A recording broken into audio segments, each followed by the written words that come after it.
नमस्कार दर्शकों, दूरदर्शन हिमाचल देख रहे हैं आप। मैं हूं आपके साथ काजोल चौहान। दूरदर्शन हिमाचल में जनवाड़ी कार्यक्रम में आप सभी दर्शकों का स्वागत है।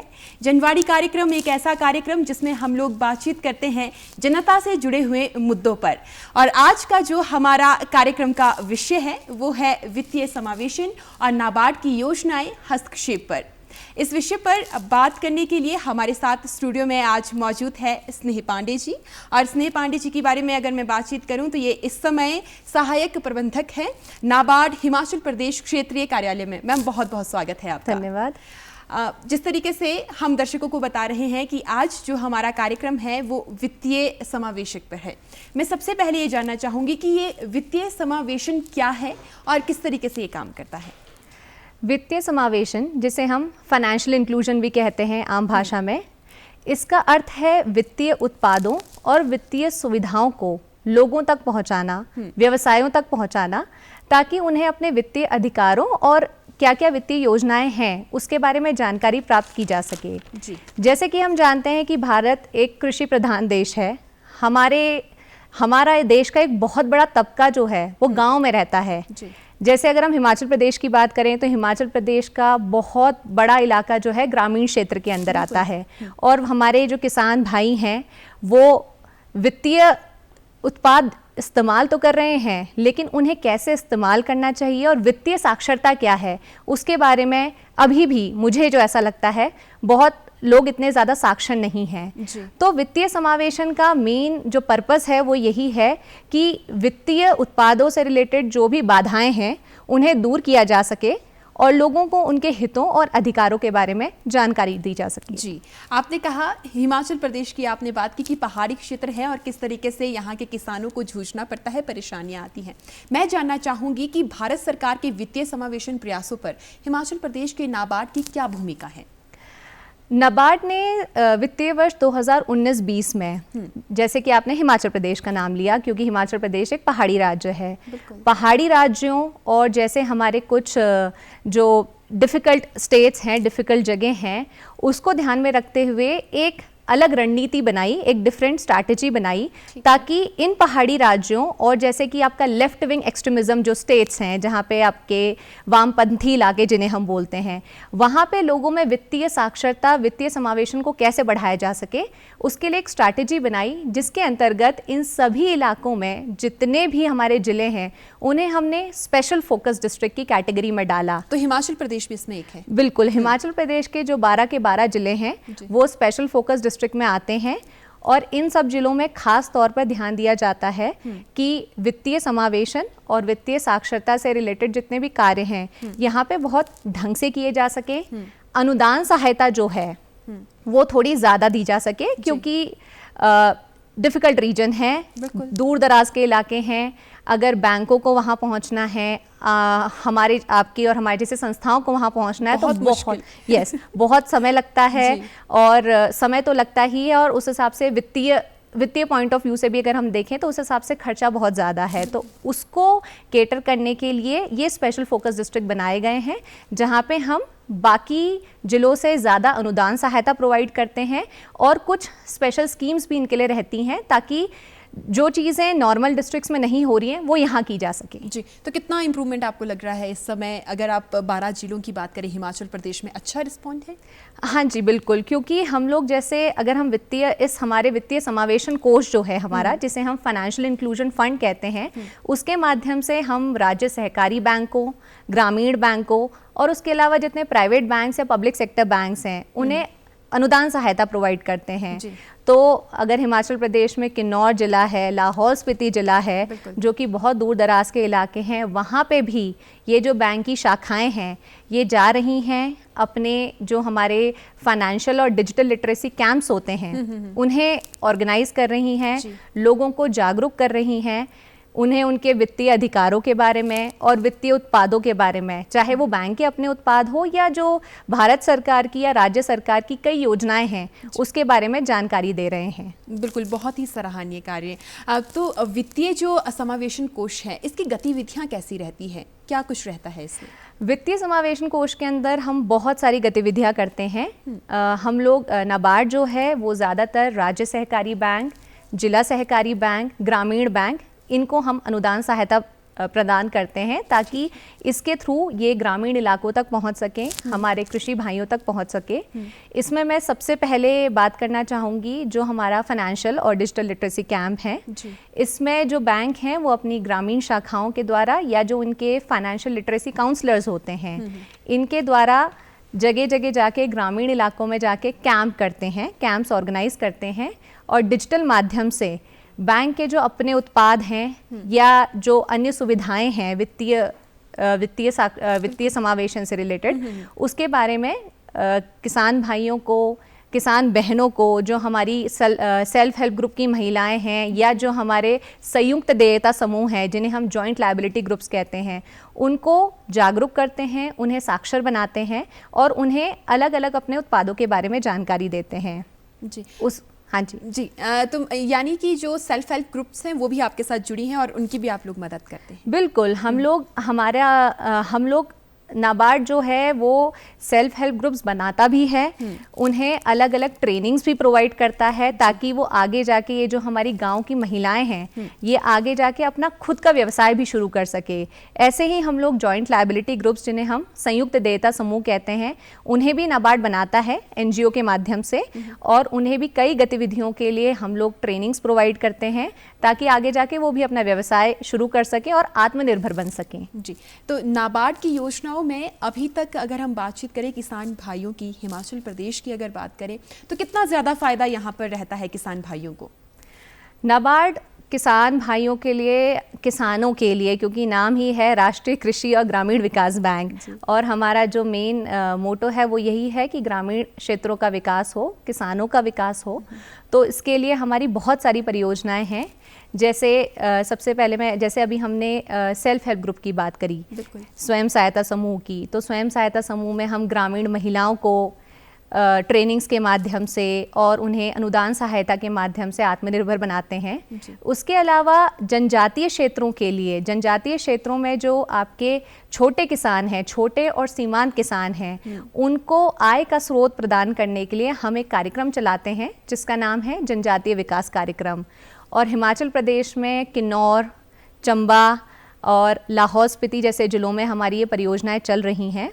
इस परियोजना में हम छोटे और सीमांत किसानों को वाड़ी के माध्यम से, जैसे वाड़ी मतलब एक छोटा सा बगीचा, छोटा बगीचा अगर मैं यहाँ पे बोलूँ 1 एकड़ या आधा एकड़, और हिमाचल तो जैसे आपको पता है सेब के लिए सबसे ज़्यादा जाना जाता है, तो हम लोग यहाँ पे सेब की वाड़ियाँ लगवाते हैं क्योंकि सेब के जो पौधे होते हैं उसमें फल चौथे या 5वें साल में लगने शुरू होते हैं।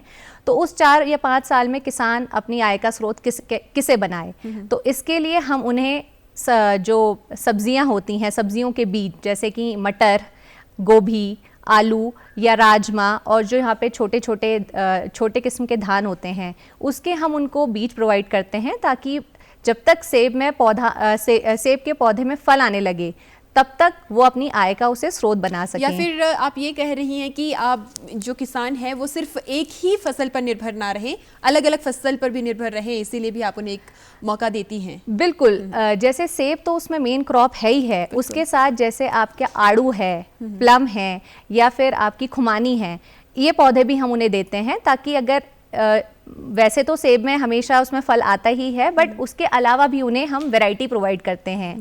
दूसरी चीज़ अगर मैं बताऊं नाबार्ड की योजना, तो कृषक उत्पादक संगठन, जैसे कि भारत सरकार, राज्य सरकार, सबका आजकल फोकस है कि हमें किसानों को, जो छोटे और सीमांत किसान हैं, उन्हें कृषक उत्पादक संगठन उनके कृषक उत्पादक संगठन बनाने हैं ताकि वो मिलकर कार्य कर सकें, उनकी आय बढ़ सके और जो भी उनकी इनपुट कॉस्ट आती है वो कम हो सके।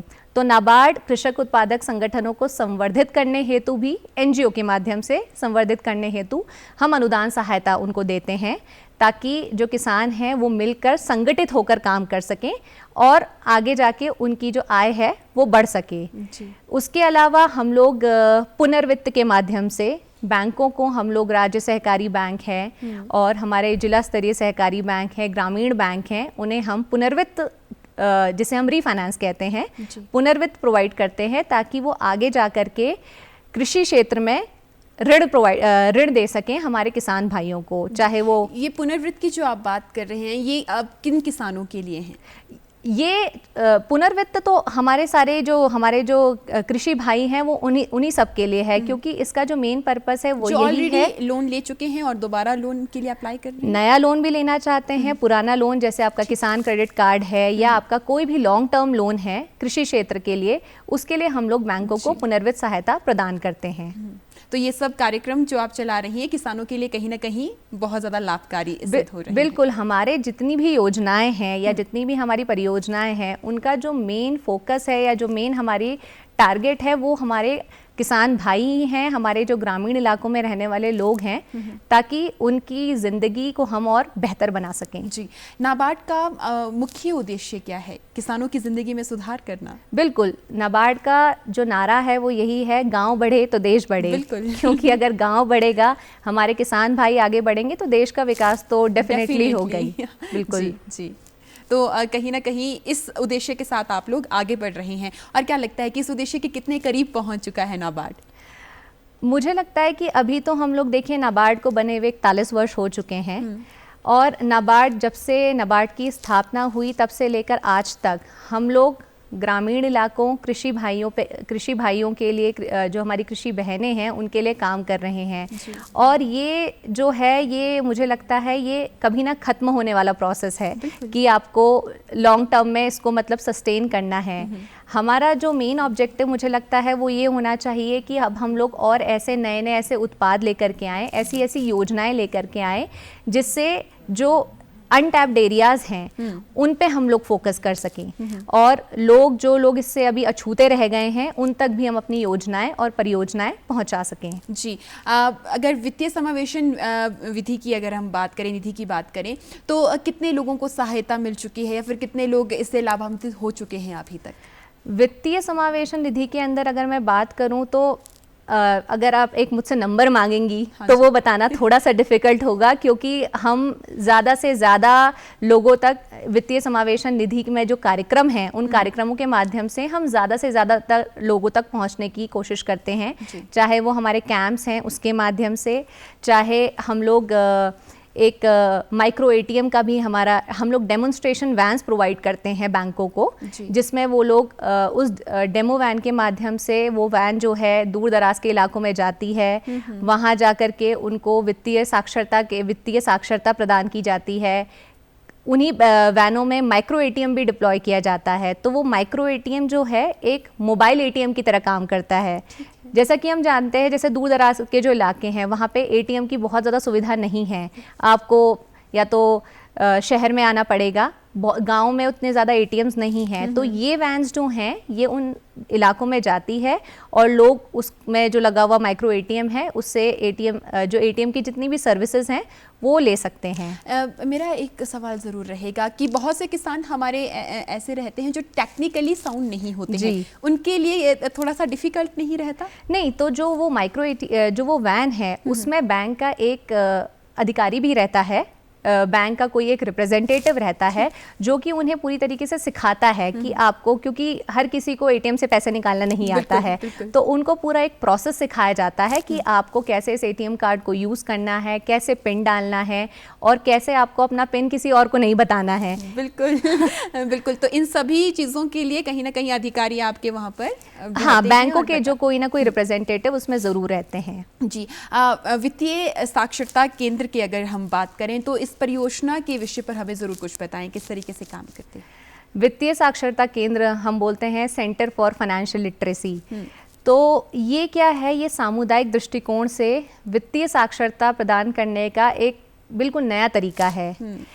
ये जो कॉन्सेप्ट है, इसकी जो संकल्पना है वो आरबीआई ने की थी, जो भारतीय रिजर्व बैंक है उन्होंने 2017 में की थी, और पायलट बेसिस पे एक पायलट प्रोजेक्ट चलाया गया था 2017 में। आरबीआई ने कुछ बैंक्स और कुछ एनजीओज जो गैर सरकारी संगठन हैं उनके साथ मिलकर ब्लॉक लेवल पे ये सेंटर फॉर फाइनेंशियल लिटरेसी का एक पायलट प्रोजेक्ट स्टार्ट किया था। शुरुआत में भारत में 100 ब्लॉक से ये स्टार्ट किया गया था, और अब इसे चरणबद्ध तरीके से मार्च 2024 तक भारत के सभी ब्लॉक्स में इसे स्थापित करने का ये प्रोग्राम चला है। तो मैं आपको बताना चाहूँगी कि नाबार्ड ने इस वित्तीय वर्ष 2022-23 में हिमाचल प्रदेश में 11 जो है सेंटर फॉर फाइनेंशियल लिटरेसी वो स्वीकृत किए हैं, और इसमें हमने 2 बैंकों को स्वीकृत किए हैं, यूको बैंक और पंजाब नेशनल बैंक, जो कि यहाँ पे स्पॉन्सर बैंक की तरह काम करेंगे।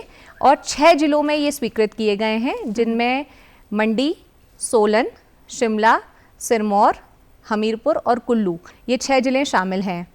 और इसमें लगभग हमने 4 करोड़ 30 लाख की जो है अनुदान सहायता बैंकों को स्वीकृत की है, ताकि इन 6 जिलों में जो है सेंटर फॉर फाइनेंशियल लिटरेसी 11 ये सेंटर जो हैं ये स्थापित किए जाएंगे। तो कहीं ना कहीं वहाँ के लोगों को काफ़ी सुविधाएं इस समय मिल रही हैं। बिल्कुल, जैसे जब हम जो कैंप्स की बात करते हैं, कैंप्स में क्या होता है कि एक दिन का वो शिविर होता है जिसमें लोग आते हैं, लेकिन अब क्या है, जो सेंटर फॉर फाइनेंशियल लिटरेसी है इसमें आपके पास एक सेंटर बना हुआ है, जहाँ पे हमेशा एक बैंक का अधिकारी या फिर जिसमें हमेशा एक एनजीओ का, क्योंकि हम एनजीओ के माध्यम से इसमें काम कर रहे हैं, एनजीओ की एक टीम रहेगी, और जो लोग हैं, जो गांव के लोग हैं, वो कभी भी आके वहाँ से जानकारी प्राप्त कर सकते हैं। अब उनको शिविरों का इंतज़ार करने की ज़रूरत नहीं है, क्योंकि एक डेडिकेटेड वहाँ पे एक सेंटर बनाया जा चुका है, जो कि अलग अलग तरीके से लोगों में वित्तीय समावेशन के बारे में उन्हें बताएंगे, वित्तीय साक्षरता के बारे में बताएंगे, और कभी भी कोई भी जाके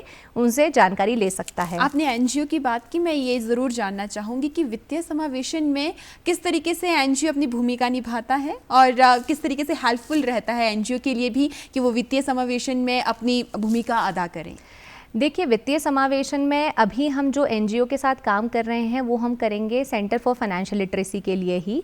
ज़्यादातर हम लोग जो हमारा जिस तरीके से हम लोग वित्तीय समावेशन के अंदर काम करते हैं, हम बैंकों के थ्रू काम करते हैं। हम बैंकों को अनुदान सहायता देते हैं ताकि बैंक आगे जा कर के लोगों तक फाइनेंशियल लिटरेसी जो है पहुंचा सकें, उन्हें फाइनेंशियली लिटरेट कर सकें। और अभी एनजीओ में, अभी ये जो एनजीओ की आपने बात करी, एनजीओ का काम ये रहेगा कि जो भी वो सेंटर स्टैब्लिश करेंगे, सेंटर फॉर फाइनेंशियल लिटरेसी, वहाँ उनकी एक टीम रहेगी जो कि लोगों को जागरूकता प्रदान करेगी, जानकारी प्रदान करेगी वित्तीय समावेशन के केस में। जी, अब जिस तरीके से आप बता रही हैं कि इतना ज़्यादा फ़ायदा यहाँ पर किसानों को हो रहा है, दिक्कतें भी काफ़ी ज़्यादा रहती होगी, दिक्कतों का निपटारा किस तरीके से आप लोगों द्वारा किया जाता है? जो अभी मैंने आपको कुछ हमारी परियोजनाओं के बारे में बताया, नॉर्मली जो नाबार्ड है, हम लोग एनजीओ के माध्यम से, गैर सरकारी संगठनों के माध्यम से हम लोग अपनी जो परियोजनाएं हैं उन्हें हम संचालित करते हैं ग्राउंड लेवल पे।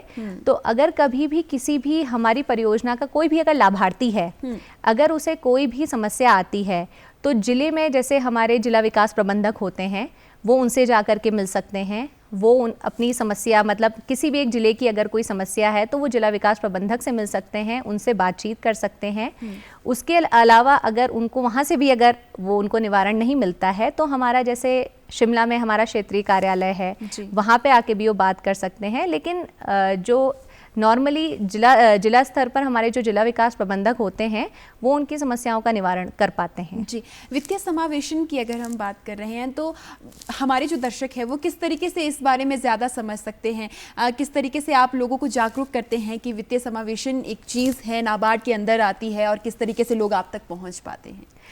जैसे कि मैंने आपको शिविरों के बारे में बताया, ये हमारा सबसे बेहतर तरीका है लोगों तक पहुंचने का। लोगों से बातचीत भी रहती है आपकी? लोग बैंकों के माध्यम से, और कहीं और जो जिला स्तर पर हमारे जैसे मैंने आपको बताया जिला विकास प्रबंधक होते हैं, तो नाबार्ड के जिला स्तर पर जो रिप्रेजेंटेटिव हैं वो हमारे जिला विकास प्रबंधक हैं। तो वो इन कैंपों में भाग लेते हैं, और इन कैंपों के माध्यम से वो नाबार्ड की स्कीमों के बारे में भी, जो लोगों के लिए जो नाबार्ड की स्कीम है उसके बारे में उनको जानकारी प्रदान करते हैं।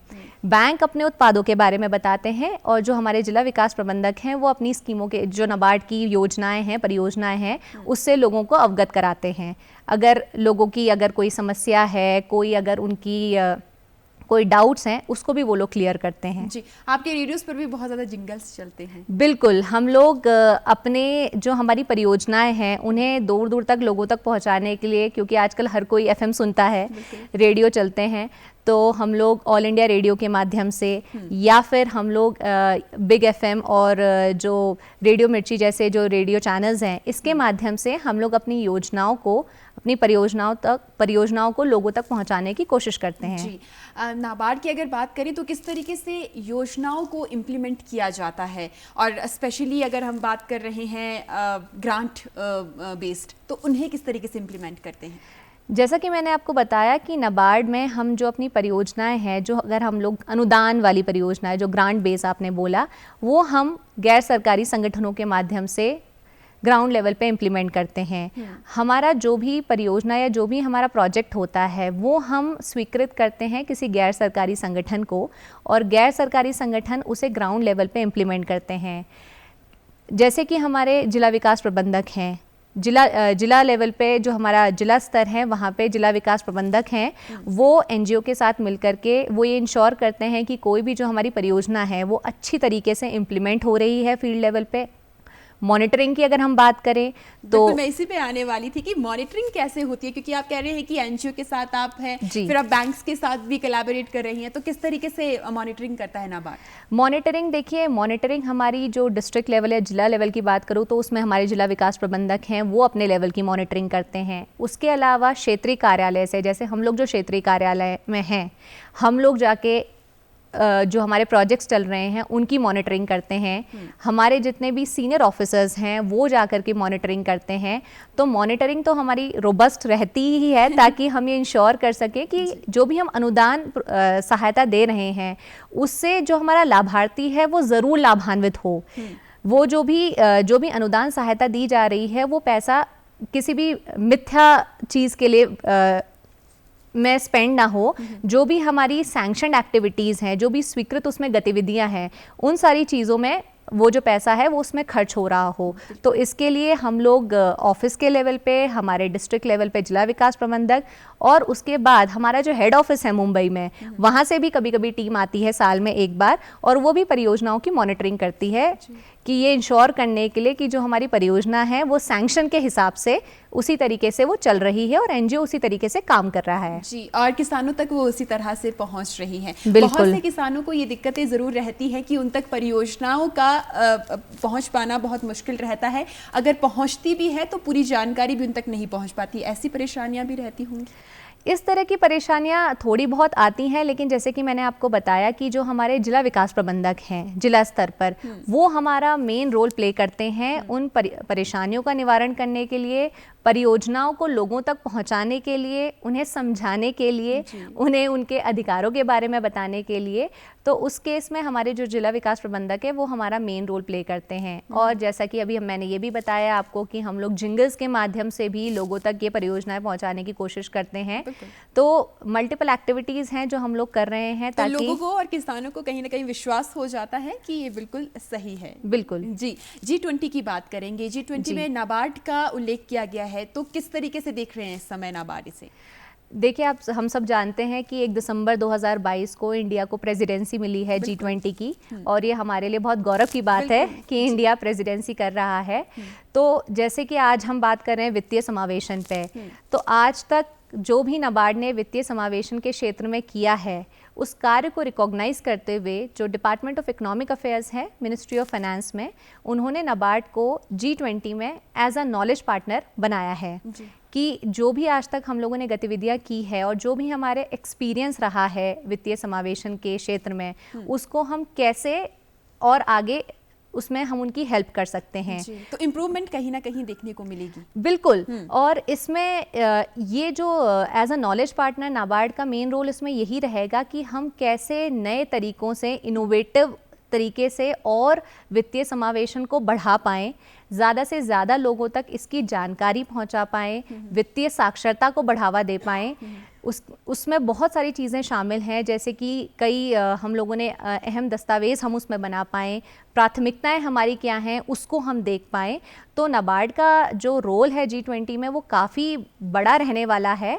और हमारा यही, क्योंकि जो गवर्नमेंट ऑफ इंडिया है उन्होंने नाबार्ड को ये जिम्मेदारी सौंपी है तो हमारा ये हमारी पूरी कोशिश ये रहेगी कि हम उनकी उम्मीदों पर खरे उतरें और वित्तीय समावेशन और वित्तीय साक्षरता को और ज़्यादा बढ़ाएं और ज़्यादा से ज़्यादा लोग जो हैं वित्तीय रूप से साक्षर हो पाएं। बिल्कुल यकीन करते हैं स्नेह पांडे जी कि आप लोग अपनी जिम्मेदारियों पर खरा उतरें और लगातार इसी तरह से किसानों की मदद करते रहें और किसान भाई लगातार आगे बढ़ते रहें। तो किसान भाइयों, हम लोग आज बातचीत कर रहे थे वित्तीय समावेशन पर और स्नेह पांडे जी हमारे साथ जुड़ी थी और इन्होंने बहुत सारी जानकारी हमारे दर्शकों की दी। और लाजमी है कि जो नाबार्ड है वो ग्रामीण अर्थव्यवस्था में हर पहलू से अपना योगदान देता हुआ नजर आ रहा है।